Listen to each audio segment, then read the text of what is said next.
だからダイヤモンドの剣ができるときはツルハズがパワーアップするという。Welcome back to Great Scott Gaming. I'm going to start doing these gaming news type of videos once or twice a week on topics I find interesting to hopefully bring them to you guys in a fun way. These are going to be a little less scripted than my deep dives, but I'm still focused on making them entertaining. But with all that yapping, let's get into it.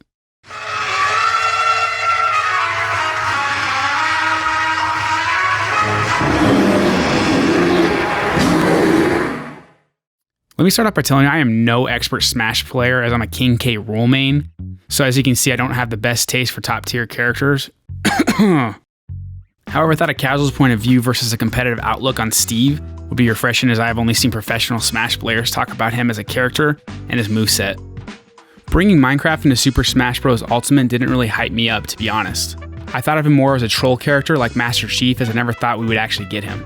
I understood why they brought Banjo-Kazooie into the game, since they actually planned to have him way back in Melee, and he originally started on the N64 with Rare. After watching the gameplay though, he looks to be different than any other character we have seen before.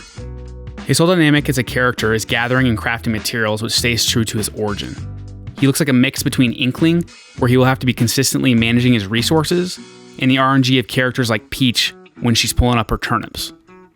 After reviewing the gameplay video and browsing forums online, it seems like the main concern with this character has to do with his fire and block placing moves more than anything else. Especially when it comes to the edge guarding, he does look like an absolute monster, but in my casual opinion, as long as this doesn't 100% block someone trying to recover, it shouldn't be the biggest problem. I mean, my best friend literally will sit there on one side of the map and just spam one move. We all have those friends that can make any character annoying.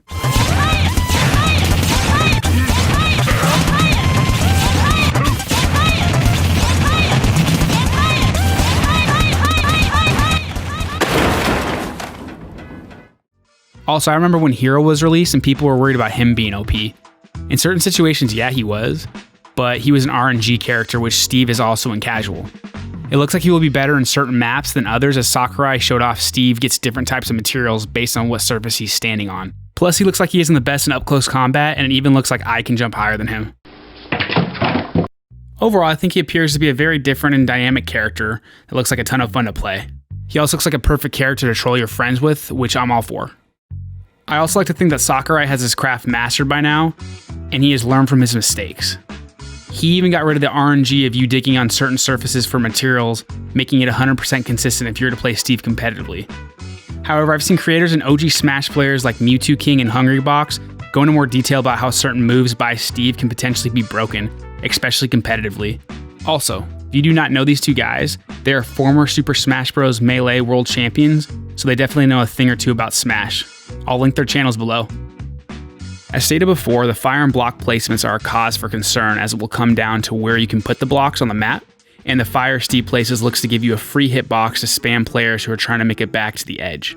Steve's moves are also pretty powerful, with a lot of launch and kill potential, with also a few spike moves thrown into the mix. Lastly, in Mewtwo King's video, he broke down certain moves by frame rate, showing Steve is an above average speed character. With everything just mentioned, this combines to make Steve potentially a very deadly and broken character competitively. Regardless, it looks like we all have to wait until October 13th to see how broken the character really is. I personally can't wait to get my hands on him. Are you looking to play Steve more casually or competitively? And do you think he is broken based on your level of play? Let's start a discussion in the comments below. Also, don't forget to smash that like button and subscribe. See you all in the next episode. Peace.